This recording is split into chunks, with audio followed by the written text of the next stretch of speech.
अब हम देख लेते हैं कैसे इसे आप गूगल सर्च कंसोल से इंपोर्ट कर सकते हैं। तो गूगल सर्च कंसोल से इंपोर्ट करने के लिए यहाँ पे हमें इंपोर्ट पे क्लिक करना होगा।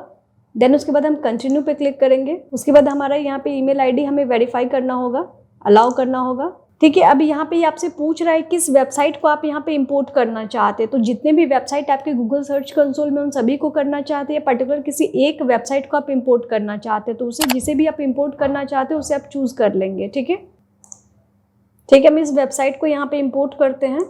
इंपोर्ट पे क्लिक किया हमने, तो यहाँ पे आप देख पा रहे हैं सक्सेसफुली इंपोर्ट हो चुका है। ठीक है, अब उसके बाद आपको डन पे क्लिक करना होगा। हम चेक कर लेते हैं, तो यहाँ पे आप देख पा रहे हैं इंपोर्ट होकर हमारा वेबसाइट यहाँ पे आ चुका है।